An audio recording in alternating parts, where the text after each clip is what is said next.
الصورة واضحة، الصوت ظابط، يلا اكشن.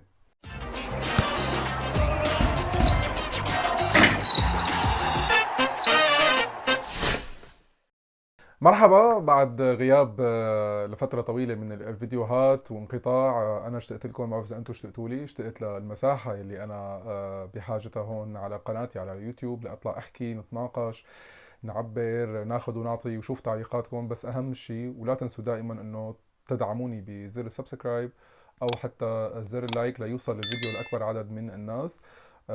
فيديو اليوم هو عبارة عن فيديو راح احكي فيه عن الفترة الماضية يلي انا انقطعت فيها عن الفيديوهات يلي كانت بشكل يومي على قناة اليوتيوب. طبعا مثل ما اغلبكم بيعرف انه انا وقفت فيديوهات عندما بلشت احضر لسفرة دبي. وهون دبي، بعيدا عن انه كان احد احلامي اني انا اسافر لدبي وشوف هاي المدينه الساحره اللي كل الناس حتى باوروبا بيتغنوا فيها وبيحلموا انه حتى يشتغلوا هنيك او يكونوا من سكان هاي المدينه. زائد كمان كان في حلم تاني تحقق، وهو اني يكون حاضر لبطوله دبي الدوليه. هاي البطوله اللي انا كنت تابعها بسن صغير خلف الشاشات، وكنت اتفاعل دائما مع اي فريق سوري ومع الجمهور السوري، وكنت اتمنى اني عيش هي التجربة ولو من مدرجات هي البطولة أو الصالة اللي عم نلعب فيها البطولة، لكون شاهد على شيء ممكن يحققه الفرق السورية مع الجمهور السوري. ولكن هذا الحلم كان فوق المتوقع.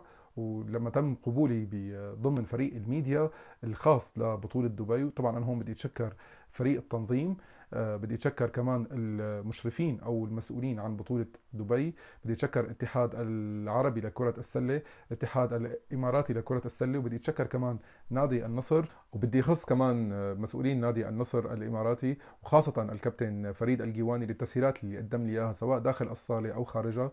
بدي أوجه تحية لفريق السكيورتي الخاص ببطولة دبي يلي كان تحملني كتير ببطولة دبي. جميعا فردا فردا شكرا كتير لكم. كمان بدي اتشكر فريق المصورين يلي كان متواجد لتخطيط بطولة دبي، وبدي خص تيم الصديق وديع الحاج. بدي اوجه لك تحية وديع، لك وللتيم تبعك، وان شاء الله بنلتقي ببطولات تانية. طبعا قبل ما انسى، انا كنت الشخص السوري الوحيد يلي كان عم يغطي بطولة دبي، وطبعا هذا الشيء شرف كبير كتير لإلي. والحمد لله قدرت اني اوصل من خلال الكاميرا اللي كانت معي، اللي هي كاميرا موبايلي والمايك، لاكبر عدد من الناس المتابعين للصفحة. مثل ما قلت او مثل ما دائما بقول، اي تجربه هي عم تعطيني اضافه سواء على المستوى الشخصي او حتى على مستوى الصفحه. بطوله دبي الدوليه بنسختها 33 اضافت لي كثير والكثير. بطوله كانت رائعه جدا، بطوله كانت مميزه جدا من الناحيه التنظيميه ومن ناحيه المستوى الفني، ومثل ما تابعتوها كلها على الشاشات. كان بحز بنفسي اكثر اني اشوف الجمهور السوري اكثر معبي الصاله. بس ولكن مثل ما كنا بنعرف انه الجمهور السوري خاصه خارجيا مبعد كثير عن موضوع كره السله، لانه نتائج الانديه بتلعب دور كمان. وتراجع كره السله خارجيا بالنسبه لانديتنا السوريه عم يلعب دور كثير سلبي. وطبعا اتمنى انه نرجع لمستوياتنا المعهوده اللي كانت او اللي كنا نشوفها بمشاركات فريق الوحدة، الاتحاد، الجلاء، الجيش ببطولات خارجية ومنها بطولة دبي. أتمنى أنه نحن نرجع نتعافى أكثر، نشوف الصالات الخارجية ممتلئة بالجمهور السوري. ما بدي كتير فوت بتفاصيل اللي أنا شفتها خلال بطولة دبي، لأني كمان تأخرت بالفيديوهات ولأني أحكي عن هاي القصص. بس ولكن لازم وجه تحية للاعبين نادي الوحدة السوري، وللكوتش مروان، وللكوتش ميخائيل، وللدكتور مجد بلال، وللإعلامي الكبير الاستاذ نديم الجابي، يلي انا انبسطت كثير اني انا تقابلت معكم وشفتكم على ارض الواقع. شفت منكم كل الحب والاحترام للامانه اللي انا تفاجأت فيه على المستوى الشخصي، لانه كشخص اول مره بتشوفوه على ارض الواقع. بس شكرا كثير لكم. بدي اتشكر كمان لاعبين الفرق اللي كانت مشاركه كلها، ما بدي استثني حدا، وللكوتشيه اللي تعاونت معهم، خاصه الكوتش احمد فران والكوتش فؤاد ابو شقره، الكوتش جو غطاس، لاعبين طبعا خاصه لاعبين فريق الرياضي. ليش خصيت فريق الرياضي؟ لانه صراحه حسيت في محبه، في الفه بيني وبين اللاعبين. ما حسيت حالي غريب ابدا، بالعكس تماما كانوا عم يدعموني على طول بكل فيديو، بكل مقابله انا كنت عم بعملها معاهم. ورسالتي لجمهور فريق الرياضي: افتخروا انه انتم بتشجعوا هيك فريق، افتخروا انه انتم منتمين لهيك نادي. من الاداره لاصغر لاعب ما شاء الله عليهم كلهم ايد وحده، كله شغل احترافي. الكوتش احمد فران والكادر تبعه يستحق كل الاحترام والدعم. طبعا ما بدي انسى الكابتن اشرف سمارة، الصديق والاخ الكبير اللي نحن بنتعلم منه دائما، سواء على مستوى التغطيه الاعلاميه وحتى على مستوى الباسكت ومعلومات الباسكت. لك مني كل التحيه كابتن اشرف، كثير تشرفت اني انا شفتك على ارض الواقع. بدي اوجه تحيه كتير مهمة للكباتن السوريين اللي عم يشتغلوا بالإمارات على مستوى كرة السلة. كلكم لكم مني كل التحية وكل المحبة. صراحة أنا تعرفت على أخوة بدولة الإمارات، ما بدي أذكر الكل لأنه ما بدي أنسى حدا، بس ولكن أكيد التحية واصلة لكم جميعا والله يعطيكم ألف عافية. يمكن إذا كان حدا بده يسألني عن شو حلمي اني من خلال صفحة باسكت بول مع عبدول، فممكن اقول له اني انا غطي مباريات على مستوى عالي او اعمل لقاءات مع لاعبين نجوم خاصة بالان بي اي. فكيف لو كان هذا الحلم تحقق ببطولة دبي وقدرت اني اعمل لقاء او لقاءين فعليا مع نجم ليكرز سابقا واحد نجوم الان بي اي او اساطير الان بي اي مثل ما الناس بتحب تقول عنه، دوايت هاورد يلي كان مع الفريق الفلبيني. ما فيكن او ما فيني لكم عن شعوري لما انا كنت اول شخص قدرت اني اعمل معه لقاء بالبطوله. اول شخص صور معه لمده دقيقه فعليا لحتى قدرت اني انا اخذ منه اللقاء. بعدين صار دائما يشوفني كل يوم فيسلم علي. شخص جدا متواضع، شخص جدا رايق للامانه، بالرغم من انه هو شخص ضخم وكبير. كثير الناس يعني بتشوف لاعب بكتله جسمانيه هائله، بس ولكن هو من جوا طفل صغير. كنت شوفه انا دائما خارج الصاله. طبعا طفل صغير بمشاعره، بمحبته للناس، بتواضعه. للأمانة أنا شفت شخص كتير بيعطي صورة حقيقية وصورة احترافية عن اللاعب. قد ما تحول لنجم أو لأسطورة لازم يضل هو إنسان بالنهاية. So appreciate Dwight Howard and glad I met you in Dubai and hopefully see you soon in another tournament. I hope so. كمان بدي وجه تحية لمطعم الصفدي وللصديق عبد الصفدي يلي قدم لي هدية اللي هي تيشيرت وائل عرقجي. طبعا مطاعم الصفدي هي الشركة الراعية كانت للنادي الرياضي ببطولة دبي. شكرا كثير عبد للتيشيرت هذا، تيشيرت كثير غالي، تيشيرت ل MVP اوف اسيا وائل عرقجي. فشكرا كثير لك يا عبد. قبل ما انهي حديثي عن بطولة دبي ما بدي انسى اللقطة الاشهر ممكن نقول عبر تاريخ البطولة كاملا. ما فينا ننسى اللقطة اللي كانت هي لقطة الحسم من اللاعب الاسطورة، اللاعب التاريخي اللي ربينا على اسمه اسماعيل احمد، يلي حسم فيها اللقب ووجه اللقب لنادي الرياضي بيروت.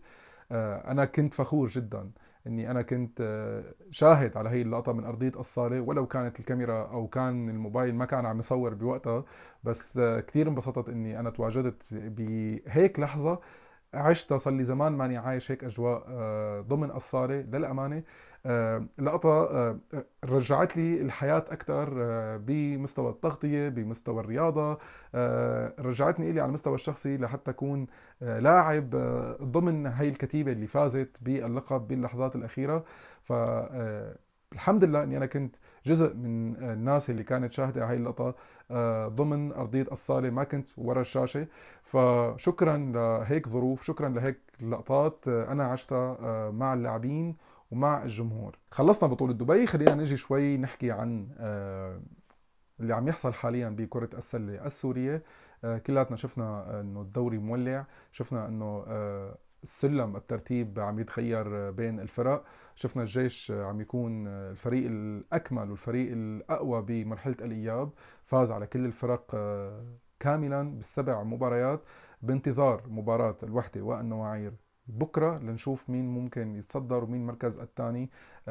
هلا هن الفريقين رايحين على الفاينل فور مثل ما الكل بيعرف، بس ولكن رح نعرف مين المتصدر ومين المركز الثاني.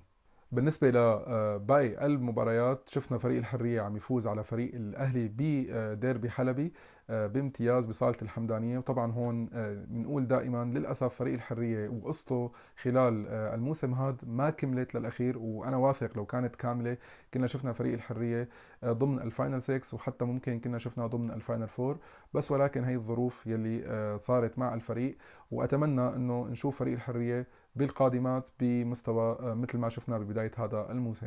أما الكرامة بعد فوزه بديربي حمص على جاره الوثبة حسم المركز الثالث على سلم الترتيب، وبدي أقول هارد لك كبيرة لنادي الوثبة ولجمهوره، وأتمنى رجعتهم بأسرع وقت ممكن لأنه الدوري ما حلو بدونهم. بالنسبة لفريق الأهلي أنا حكيت عنه بفيديوهات سابقة، بس كمان بدي أرجع أكرر هذا الحديث. فريق في عنده حسابات خاصة ببطولة وصل أو حتى على مستوى الدوري السوري، بس ولكن فريق الأهلي عم يقدم باسكت حلوة مع الكوتش صفوان، بس ولكن بحاجة لاستمرارية أكثر بالنتائج الإيجابية لحتى ترجع الروح للفريق. أما الحديث عن مباراة بكرة بين الوحدة والنواعير بمدينة حما فصعبة التوقع، بس أنا بتوقع الفائز رح يكون متصدر الدوري المنتظم والخاسر رح يكون بالمركز الثاني. بالله عبدول عن جد ما كنا بنعرف. آخر موضوع بدي أحكي فيه بهذا الفيديو هو موضوع منتخبنا السوري، وكتير من الأسئلة اللي وصلتني عبر بريد الصفحة عن اللاعبين وشو صار فيهم وعن ملف المنتخب وإمتى بيوصل المدرب وعن القائمة وكتير من الأسئلة وعن المشاركات اللي ممكن يشارك فيها المنتخب قبل النافذة. للأمانة موضوع المنتخب تعلمت من خلال تواجدي بالصفحة والشغل خلال الصفحة أني بعد كتير عن منتخب سوريا وعن معلومات خاصة عن منتخب سوريا. ما اني بعد انا على المستوى الشخصي، اكيد لا، بالعكس انا قادر اني اوصل لاي خبر انا ممكن بدي اياه، بس ولكن بعيد اني انشر بكل بساطة لأنه ما كان في حدا متعاون أبدا من إدارات المنتخبات سابقا وحاليا. ما كان في حدا قادر أنه أخذ منه أي خبر جاهز أو أي خبر ممكن يكون واضح للجمهور. ضبابية كتير حول المنتخب سابقا وحاليا، فأنا بهيك أجواء ما كتير بحب أدخل، لأنه بالنهاية لما بيكون في أي موضوع سلبي فبينحط بظهر الأشخاص اللي هي حكيت. عم بحكي هذا الموضوع بهي الطريقة لأنه صراحة هيك عم يتم الشغل سابقا برجع بقول وحاليا بمنتخباتنا السورية، على أمل تطوير الشغل أكثر لحتى نشوف بيئة مناسبة لحتى نحن كصحفيين أو إعلاميين نقرب أكثر ونقرب وجهات النظر. وفي نقطة كثير مهمة كمان، لما نحن كإعلام محلي حابين ناخذ لقاء مع لاعب سواء كان مجنس أو مع مدرب أجنبي، دائما بتنحط لنا عقبات، بينما الإعلاميين من الخارج دائما عندهم تسهيلات. كمان على أمل أنه تتطور هي العقلية ونتطور أكثر بموضوع التعامل مع بعضنا لحتى نقدر نوصل لطريقة تعاون أو تعامل نقدر نطور فيها الشغل بكرة السلة السورية. هذا كان فيديو اليوم، مثل ما خبرتكم فيديو بعد انقطاع طويل. ان شاء الله حيكون في فيديوهات بشكل مستمر ودوري، ولكن هذا الشيء بيعتمد على دعمكم لصفحة او قناة باسكتبول وذ عبدول. لا تنسوني من السبسكرايب واللايك وحتى التعليقات. ما جبنا سيرة التعليقات، اكتبوا لي تحت بالتعليقات مين ممكن بكرة يربح ويتصدر الدوري المنتظم، فريق الوحدة او فريق النواعير. وكمان اكتبوا لي بالتعليقات مين بتتوقعوا يوصل للفاينل فور ويرافق فرق الوحدة والنواعير. وسلامات.